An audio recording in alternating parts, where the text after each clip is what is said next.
Ini ang Digicast Negros X, ang top 10 ng mga balita sa Negros Island region. Ang amon ni gadulong sa inyo. Today is March 17, 2025. Lunes nga adlaw kag yari atong mga top stories of the day. Menor de edad patay sa sunog, 26 ka pamilya nawadan sang puluyan. Pagkakuryente sa duha ka mga kabataan bangod sang illegal connection. Governor Lacson nagapanawagan sang pagpangamuyo para sa pungsod. Anay VP Lenny Robredo magaupod sa pagkampanya ni Bam Aquino sa Bacolod sa Miyerkules. Kag sa Good Vibes, panamit-namit lechon sa Sinigayan Festival. Initaran sa Digicast Negros X.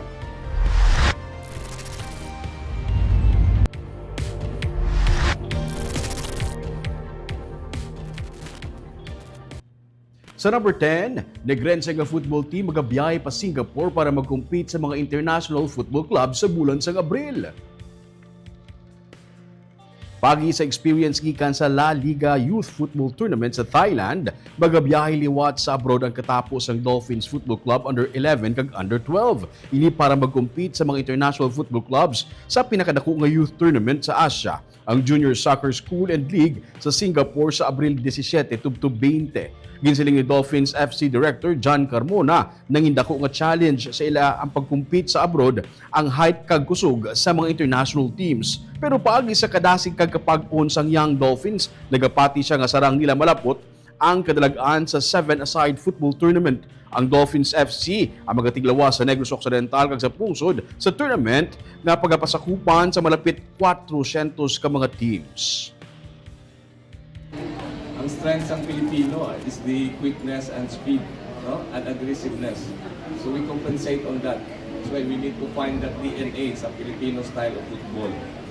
Ano yun yan, hindi ka pa i-follow ang other countries because physically they are tall, no? So i-capitalize ng aton strength, no? Katugay na hindi nagyapon nakita ang strength ng Filipino style of football. You play on the grass, on the ground. Hindi kayo pa, ano rin. No? So, good tactical approach game sa isa.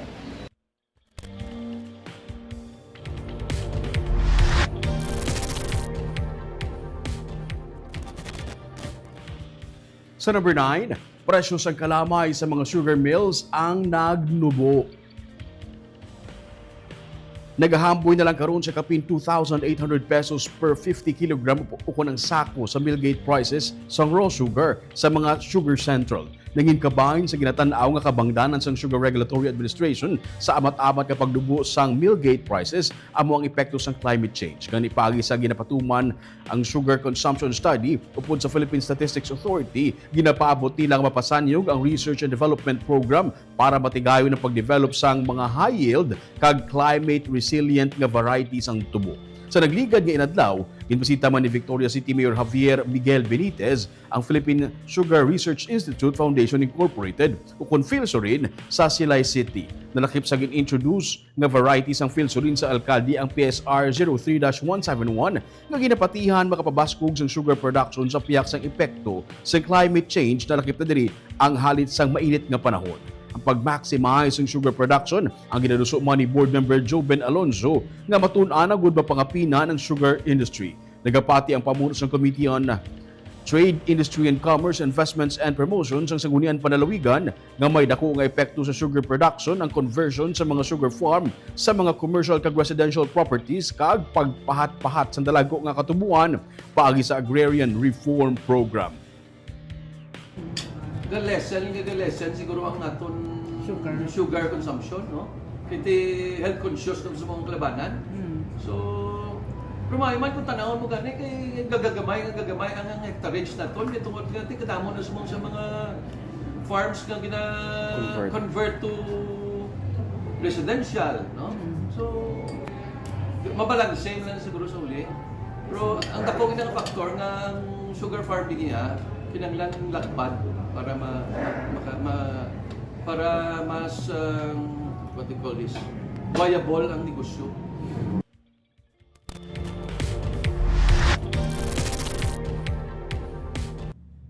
Sa number 8, illegal nga koneksyon sang kuryente naging kabangdanan kun nga na kuryente kag napatay ang duha ka mga menor de edad. Ginkumpirma sang Negros Oriental Electric Cooperative 2 Kunureco 2 nga ang live wire nga ginhalinan sa pagkakuryente sa minor de edad nga mag-utod ang bangod sang illegal nga koneksyon. Ginakasubo sang electric cooperative ang natabo sa mag-utod kag isa ka pahanumdum sa publiko nga delikado ang illegal nga koneksyon sang kuryente. Sa nagligad nga semana, sang papauli na ang 15 kag 13 anyos nga mag-utod sa Bayawan City sa Negros Oriental, sang madanlog ang magulang kag aksidente nga natandugan ang isa ka live wire sa higad sang dalan. Gintinguan siya nga buligan sang iya mangud apang nakuryente man pati ang mangud. Patay na ang duha sa mag-abot sa ospital. Sa investigasyon sa Nureco 2, ang illegal nga pagtap sang kuryente amo ang rason kung nga amay live wire sa higad sang dalan. Suno pa sa electric cooperative kung tani i-report gilayon sa ilang nga taratapan kung mayara sa makitaan nga illegal nga koneksyon para malikawan ang pareho sini nga insidente.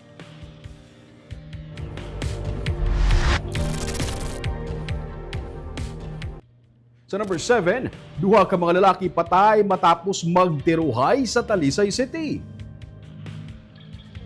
Patay sanday alias Michael manugbaligya sang inugbulang nga manok kag alias Peter, isa ka cockfighting farm manager. Matapos nga nagtiruhay sa sitio Mambucano, Barangay Kabatangan, Syudad Santa Talisay, Biyernes ang kaagahon. Sa report ng PNP, nagwa ang biktima matapos ginbato ang iyang balay kag didto natubang sini ang suspect tubtub nga nagsabtanay sila kag nagtiruhay. Ang biktima gintiro sa ulo samtang ang suspect natiruhan sa dugan kag gidala sila gaduwa sa Talisay City Health Office kag parehas kag gideklarar nga dead on arrival. Nakuha sang PNP sa crime scene ang isa ka unit sang 9mm Beretta pistol, isa ka unit sang 45 caliber pistol, duha ka naglupok nga bala sang 9mm caliber, isa ka naglupok nga bala sang 45 caliber kag isa ka basiyo sang wala pa mahibaluan nga armas. Isa sa mga rason nga ginalantaw sang inaway sang duha amo ang madugay na nga away o konflikto sa negosyo.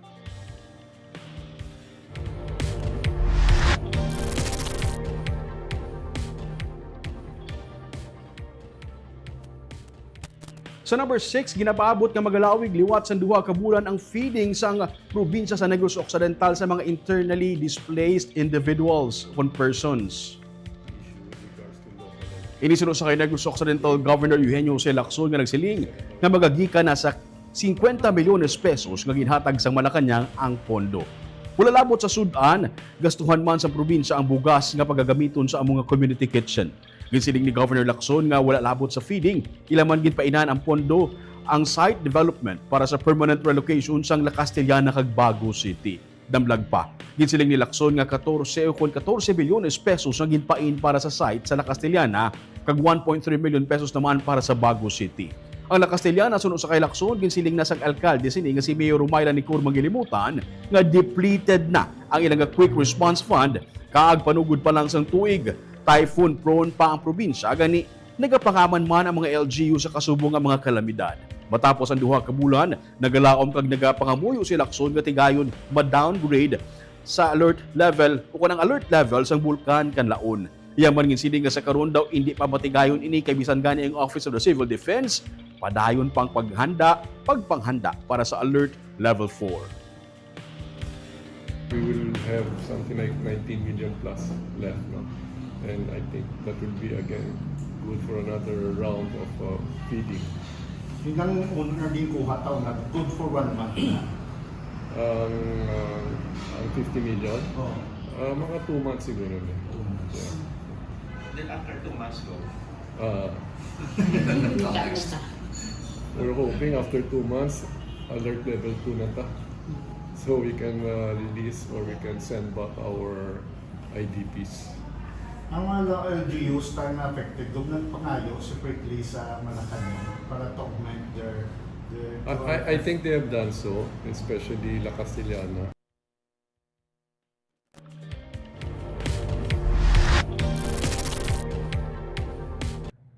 Sa number 5, reklamo nga ginfile batok sa pagbakal sang syudad sang duta sa may barangay Granada sa Bacolod City. Ginakabig ni Bacolod City Mayor Abdi Benitez nga isa lang ka propaganda. Pagi sa gin-release nga statement ni punong barangay Cesar Distrito nga spokesperson ni Mayor Abdi Benitez, liwat nga ginpanginwala sang alkalde nga may reklamo kon formal nga kriminal kag administrative complaints nga ginpasaka batok sa iya kag sa Bacolod LGU. Inimik ang tanan sa pagbakal sang 34 hektarya nga duta sa barangay Granada. Para sa alkalde, wala sila sa minabaton nga kopya sang reklamo kag ni ang ginakabing election propaganda. Lamang ilabi na nga nagahilapit na ang adlaw sang piniliay. Ginugang pa niya nga may mga alkalde nga sadto man nagpamakal sa mga duta kag napasakaan man sang kaso pero initanan na dismiss sang ombudsman. Gitpahayag naman sadto ni City Legal Officer Carol Joseph Chu nga nag-agi sa proseso ang pagbakal sang duta nga karon nasaylo na sa syudad ang titulo. Ang pagbakal sang duta kabahin sang land banking program sa syudad nga gintalana para sa housing program, animal shelter kag iban pang development project na lakip na diri ang ginadihon nga 70 megawatt solar power farm.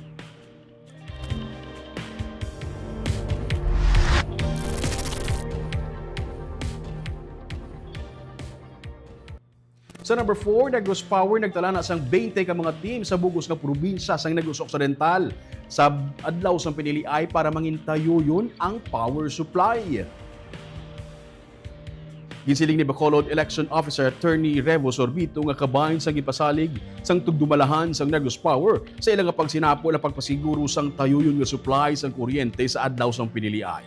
Kabahin diri ang pagtalana sang power supply generator sa canvassing area. Agud na paiway ang pag-brown out sa igapatuban nga automated elections.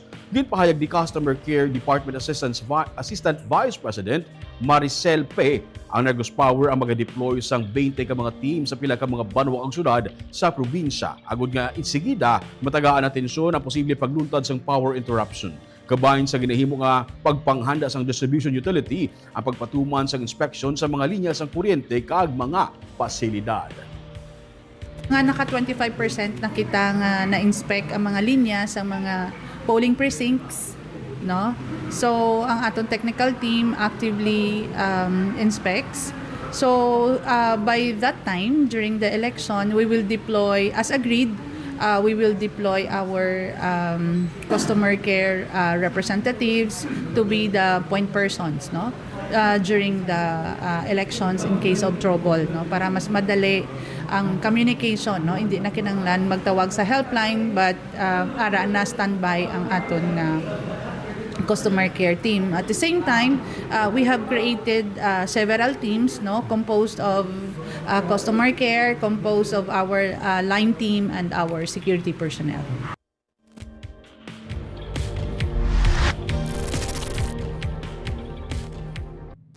Sa number 3, anay Vice President Leni Robredo ginapaabot nga magatambong kag magaupod sa campaign rally sang independent candidate sa pagkasenador nga si Bam Aquino sa Bacolod City sa Miyerkules nga adlaw. Ginsiling ni anay Governor Rafaelito Coscolluela as of press time para na pag-finalize sa among event nga natalana sa Miyerkules sa Paglaom Sports Complex las 4 sang hapon. Suno sa kay Coscolluela, si anay Senador Francis Pangilinan ang iga-represent naman sang iautod nga si Anthony Pangilinan. Natalana naman ang isa ka video message gikan kay Senador Risa Hontiveros.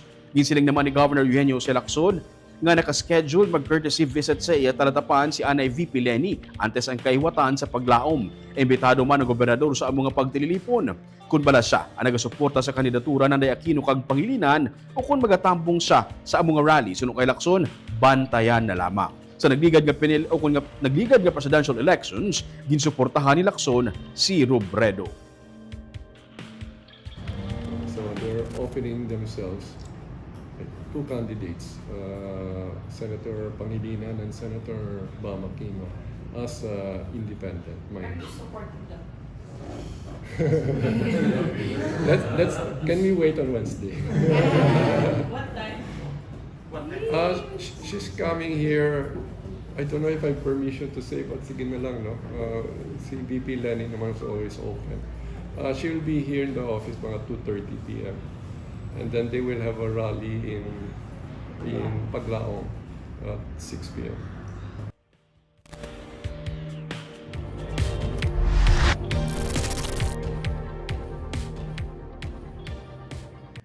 Sa number 2, Governor Eugenio Lacson nagapanawagan naman sa publiko ilabi na sa mga supporters ni anay Presidente Rodrigo Duterte nga sundon ang ginsiling sa anay Presidente nga mag-relax kay man may katapusan gid ang tanan. Sang Biyernes matapos mabisita ni Vice President Sara Duterte ang iamay sa detention facility sa The Hague, iya ginsiling sa mga Duterte supporters ang mensahe ni FPRRD nga mayara gid sang Day of Reckoning. Para kay Lacson, mas maayo nga mangin kalmado ang tanan. Kay bisan gani si Ane Presidente Duterte ang nagapanugyan sini. Ang pagbahin-bahin, wala sang maayo nga madala sa pungsod suno sa kay Lacson. Hindi man malikawan nga may epekto ini nga hindi maayo sa ekonomiya. Pero sa karon, nagapabilin pa man nga mataas ang pagsalig sang investor sa pungsod suno sa iya. Wala na si Lacson naghatag pa sang iyang opinion bahin sa nangin tikang sang gobyerno sa natabo kay Duterte. Patag niya, hindi man siya abogado nga may ihibalo sa legal nga mga proseso.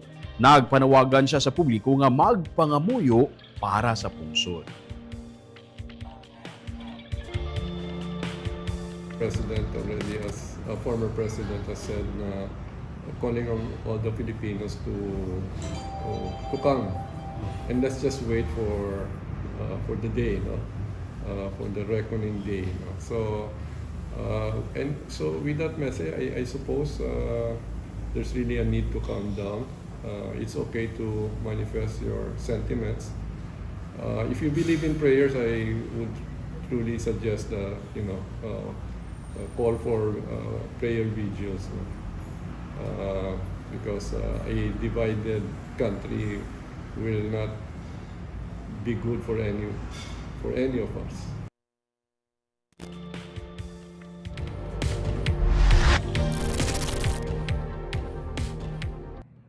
Kag sa numero 1 sa mga balita, subong adlaw.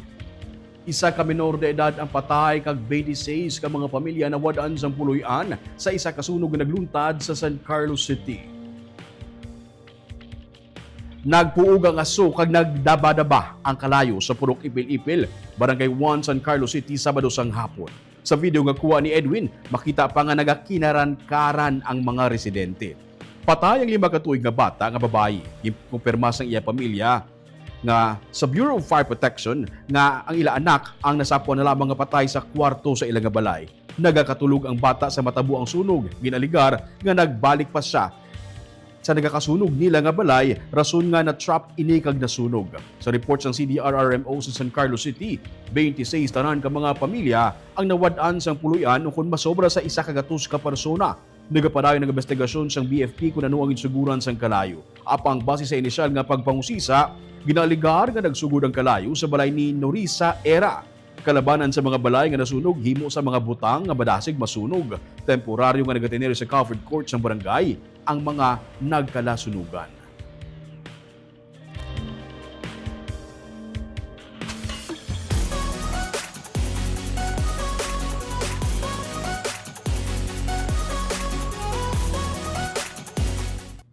Kag sa good vibes, mga pagkaon, artwork kag mga produkto sa mga mangunguma ang sarang mabakal sa nagapadayon nga Sinigayan Festival sa Sagay City.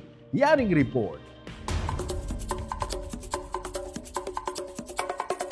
Kasag, talaba, lukos, kinilaw nga isda kag iban pa nga mga seafood ang sarang mabakal diri sa may taliambong food and entertainment sa Sagay City. Nanari-sari nga mga putahe ang sarang matilawan sa malapad nga food court kag may libre pa nga nightly entertainment. Kada booth, gen-designan sang mga produkto sang Sagay. Mayroon man sang artist village kung saan makabakal sang barato kag matahom nga mga artworks. May mga less than 5,000 pesos nga artworks nga pwede mo mapang-display sa imong coffee shop o kun sa balay. Ang ini nga acrylic on canvas nga clownfish, 1,500 pesos lang. May mga bags man nga may artwork nga tag 650 pesos sarang man mabakal diri. Suno sa artist nga si Rolando Salimbaga, kada tuig kabahay ng artist ang selebrasyon kag natagaan man sila sang kahigayunan nga ma-showcase ang ilang mga produkto. Kaya may kalain-lain, may painting, may aram na mga wood carving, may aram ng mga tattoo. Bali, different kind of art sama sa Dagway. Dagway Sagay Village. Sa Bugay-Sagay naman, makita ang mga produkto nga ginapabugal sang 25 ka mga barangay sa Sagay City. Ang ini nga mga duyan kag bags himo sa sako nga ginabutangan sang sinako-sako nga mga semento. Gani sigurado ka nga mabakod. Kung nasarangan sini ang pila ka bag sang semento, masarangan man sa sini nga sako ang imo kabugaton o kung mga unod sang imo nga bags. May mga utang kag iban pagid nga mga produkto sa mga mangunguma nga sarang mabakal diri. Sang Sabado sa pagbukas ng Sinigayan Festival, May panamit-namit lechon nga pa-contest. Hindi lang abi seafood ang ginapabugal sa Sagay City, kundi pati baboy. Kaya ang Sagay, ASF free. Sige sa Sagay, sir, ano siya sa livestock there. So, give man ang aton LGU sa mga farmers ng baboy para sa ila livelihood. So that's why, ang ilan nga mga baboy dali ang product per barangay. Sa buwas, may baluan kung ano ka barangay may pinakamanamit nga lechon. Sa March 19 naman ang highlights sa kapistahan kag sa man nga adlaw ang saot para sa dunang mangga.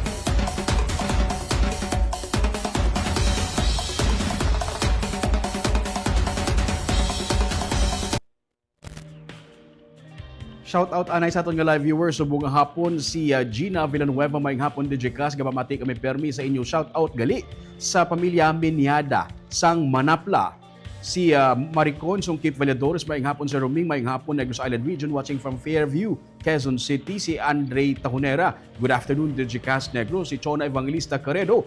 Hello, Digicast Negros watching from Singapore. Maayong hapon sa imo ma'am. Si Gloria Bantigue, good afternoon Digicast sa Roming. Maayong hapon man sa imo ma'am. Si Romel Mahilog Galio, maayong hapon Digicast Negros. Lindol Sunyo, maayong hapon Negros. RH Tata, good afternoon NIR. Kag si Revelin Dorumal, maayong hapon Digicast Negros watching live from Silay City. Sa mga wala trabaho, bakante dira nagapaday ng kapistahan sa Sagay City Sinigayan Festival nga ang highlights sa Miyerkules nga adlaw. Kagabuyan tong top 10 stories of the day sa Negros Island Region. Tubtob sa buwas, ako si Romeo Subaldo, mayong hapon.